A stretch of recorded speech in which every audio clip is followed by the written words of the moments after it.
Hello, everyone. Welcome to another edition of Samvaad. This is a special show which we are recording for the World Environment Day 2023 on the theme Beat Plastic Pollution. Today, we have Mr. Pratham, who is a student and also volunteers with a lot of international environmental organizations. And Pratham has been doing some commendable work, and we would love to know more about his work and his journey in this field. So, welcome, Pratham, and I Thank you will so much. move to the first question, which is tell us about your journey in this into the world of sustainability as a student leader. All right. So thank you so much for having me, first of all. And as far as sustainability is concerned, it is honestly something that is very, very close to my heart. And it was not so long ago. I think it has been 5 years, 6 years since I've been in this field of sustainability. And we really begin from somewhere, all of us. And initially, it was something that really caught my attention, and it was something that really bothered me because being a sensitive person, you feel that there is something wrong with the climate, with the environment, and there is something that we need to do as individuals. So my sustainability journey began as a high school student, probably when I had it in my textbooks, and then I used to read about it. There wasn't much commotion back then about what sustainability is, but as the years have passed, we have seen how the effects of climate change, or for example, environmental degradation, has been seen across the world, and that has also amplified the need for having more importance on sustainability. So it was also in the pandemic years during which I volunteered, like you said, with a number of organizations, and I started volunteering as well. I took up roles, for example, for policy, for example, for management. I also was a chief facilitator of the UN SDG courses in the Philippines virtually. I did that in 2020. Aside from that, I'm also currently writing policy briefs for the Think 20 Secretariat during the G20 India presidency. Those are also based on the premises and task force of sustainability. So there's so much that is actually going into it. I've written for UNICEF, the main official website for on sustainability. So like I said, it's something so close to my heart, and there are a number of things that I've been doing since sustainability. So this is how I my journey began for sustainability, and this is how I started to advocate for sustainability in my community, and this is how I Okay, wonderful. make people What aware about of what sustainability circular journey was, and economy? probably the rest is history. Yeah. Uh, Circular economy how do is you think you're contributing to the circular economy as a student, as a person who is passionate about climate change and uh, and sustainability? all right. So circular economy is one thing that a lot of people, in spite of being in the field of SDGs, do not really know what a circular economy is. So a circular economy essentially consists of markets that they kind of give incentives to reusing of products, or using them in some or the other manner which is beneficial to the environment. It does not degrade it or something. And because more often than not, what happens is you just scrap them altogether and you use new resources. A very small example is how we use, for example, for the making of jeans, literally millions of gallons of water is used to make a single pair of jeans. So that shows about how we can, just be sustainable in our purchases, in our different ways and means. India is one country which is currently the most populated country in the world, and we know that the footprint of each person in India is a lot. For that matter, like I said, change begins from within, from individual. So what I have done from my side is be and live a life that is minimalistic, where there are not a lot of things that you need materialistic, because more often than not they are made from resources that are getting endangered and extinct over a period of time. There are a lot of abiotic resources, non-renewable renewable resources, although they are abundant in the environment. For example, water, but at the same time there is scarcity that's going on my level. I will always try and use products, such as those that are beneficial for the environment. The use of CFCs, chlorofluorocarbons. Even if we use, like, for example, deodorants, it is really really bad. Now you can try and use more durable, sustainable products. You can try and conserve energy. For example, you can try and reuse, refuse, recycle, reduce, these the 4 R's that we taught about. You can do those things. You can take care of the infrastructural things. Even we have been taught while sustainability that consuming meat also increases the carbon footprint. So these are very very few examples that on an individual level we can produce, we can do. Aside from, obviously there are the other SDGs, 17 SDGs, taking care of marine life, for example, taking care of life on land, climate change. It just goes on and on. So as all of these are just interrelated to each other, it really impacts one or the other thing. And we, the youth of the country, in India being the most populated country in the world, on top of that we also have the biggest youth population in the world. We are the largest democracy in the world. We're the biggest English speaking country in the world. There are so many things to our credit that we can use, we can harness. And this is the time, because 2030 is the deadline for the agendas, 2030 agenda. And 2 3 years in the pandemic, it has become even more difficult. So yeah, that's what I would like to recommend to people who are hearing this from all across the world, that just try and minimize your usage and your wants and desires. Wonderful message. What about plastic pollution? All of us are consuming so many things. There is so much plastic packaging. We are trying to become conscious customers.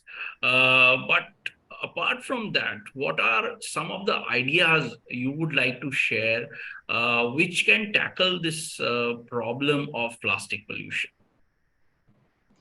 Okay, so plastic pollution is a very, very big menace if we look in this world, because plastic is something that over even thousand of years it does not get degraded. It is something that remains in our environment, not only on land, but it also affects marine life. It also affects a lot of spheres of biotic and living components. So it is very important to eradicate it completely. But at this point, we know that it is not possible to eradicate it. At the same time, that is why we use the word mitigator.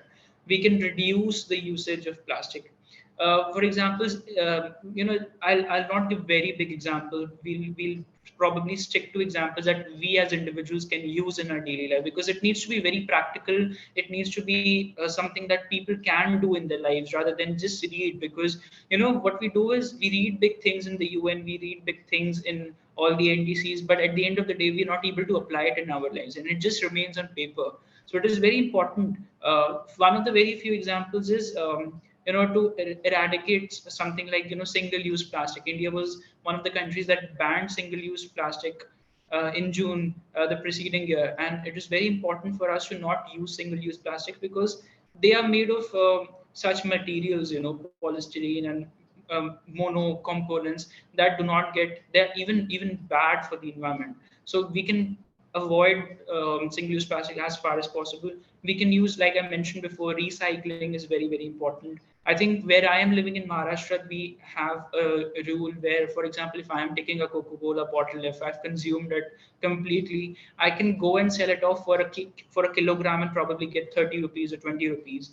So this is how you need incentives where people get incentivized and they get aware and they get empathized towards the environment. That is very very important. Very very small example can be when we are going to a grocery store, for example, or a greengrocer, or very very simply for any other work. We can just carry a small bag with ourselves. These are very simple things. These are taught in like third and fourth standard to students, but people, even in spite of getting education, they don't understand these simple things. So it is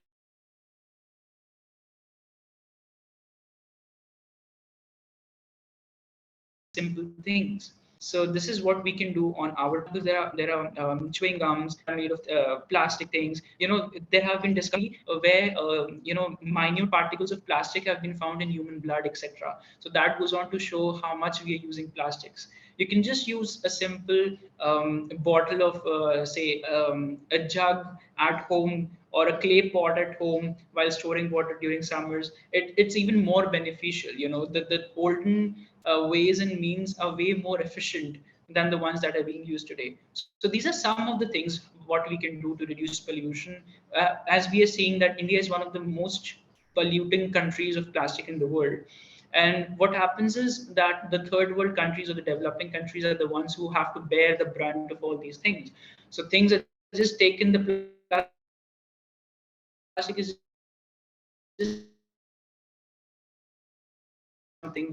it's just something. We see the Philippines, we see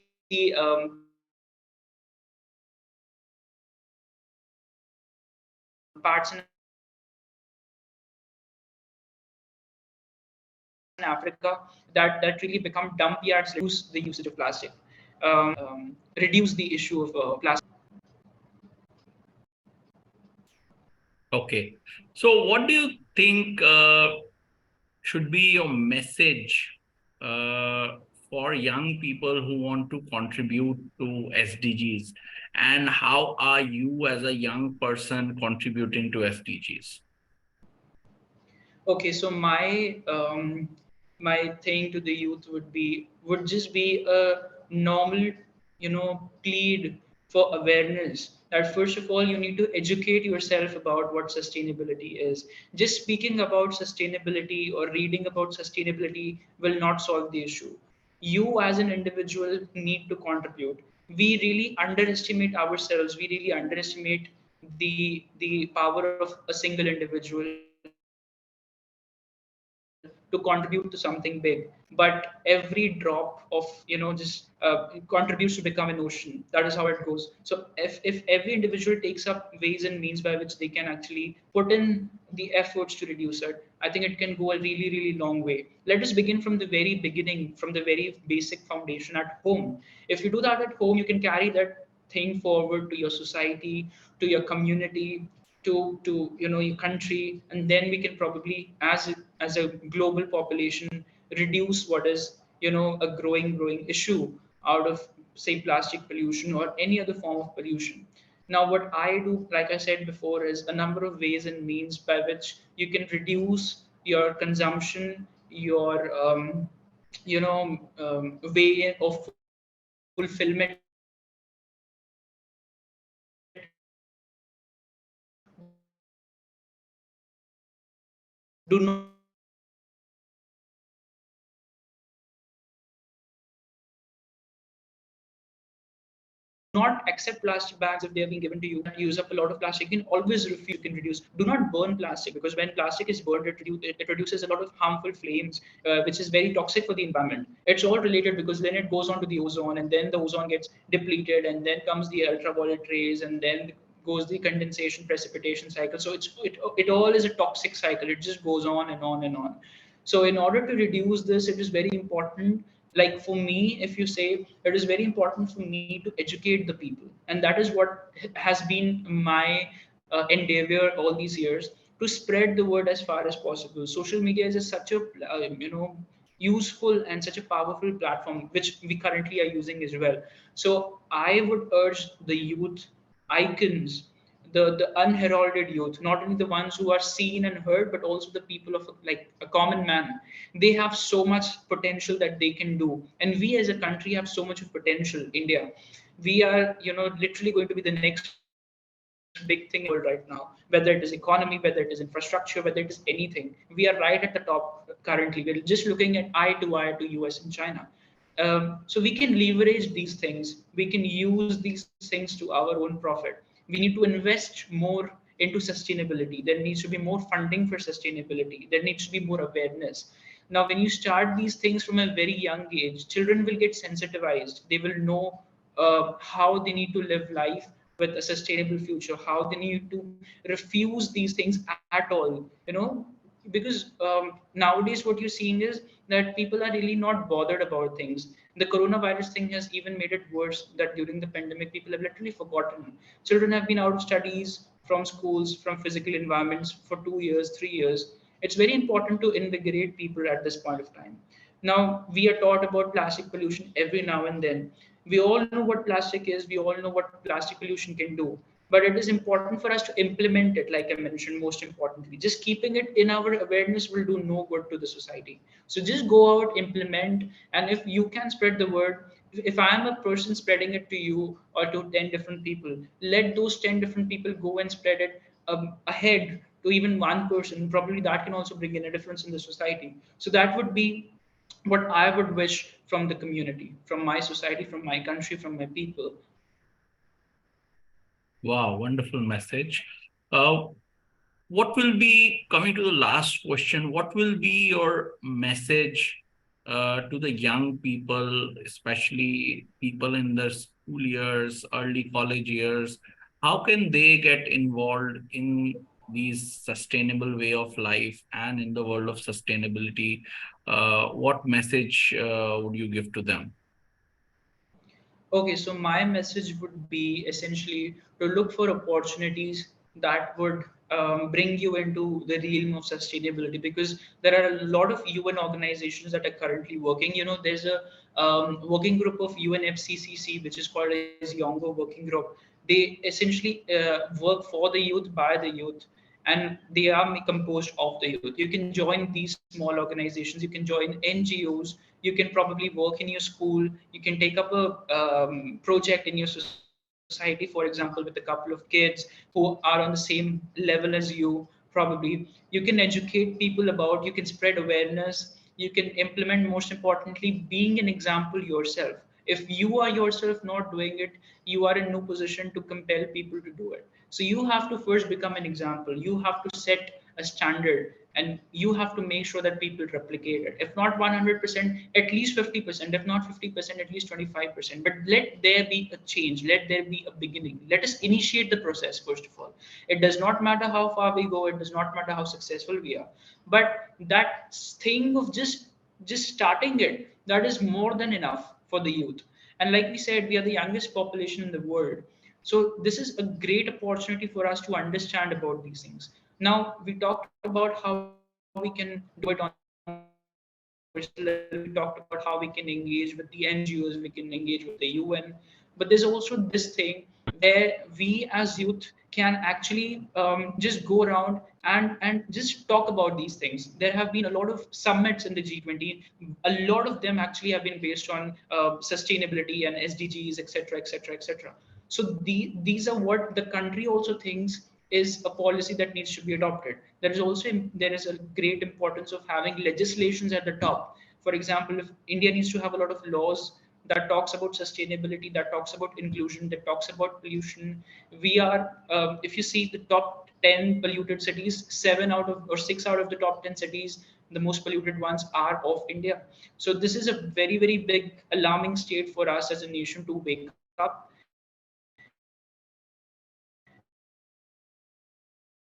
And my message would be that begin from you. You have the potential to do a lot of things. And let us initiate the process. Change begins from nowhere. It just begins from you. You have the potential to do a lot of things, and let us take it on ourselves to first begin it. Not to show it to anybody else, not to set examples, but for our own satisfaction. Because at the end of the day, you need satisfaction for yourself. When you hit the bed, you need to have some realization that I did something good for the society that has given me so much. I need to do something for my own people. When you move abroad, you send remittances to people, and that actually goes on to contribute to the economy. That is a very small example of how people, even moving away from the societies, can actually do. So laws can be made, legislations can be made, people can be incentivized, working groups can be joined, awareness can be spread. So these are some of the ways by which we can do, and bring about a very, very huge change in our society. It begins from the very grassroots level. So let us begin from the grassroots level. Let us take it to the regional level, to this level of states, and then probably the national level, where we have group consultations of the youth, wherein sustainability is brought out. And that would be a very, very good way of celebrating 5th of June as World Environment Day, then we would be in a position to say that yes, my country is literally on the path to achieve SDGs. The Niti Aayog is doing something very good with with respect to the NDCs and reporting to the UN and initiating a change in front of people. So this is what we would look forward to even more in the future. Wonderful message again, Pratham, and thank you for joining us today and sharing your perspective around circular economy, sustainability, and also your message for young people to join the SDGs. Uh, and I look forward to connect with you in our future conversations also. Thank you once again. Thank you so much, and I wish all of you a very, very good future.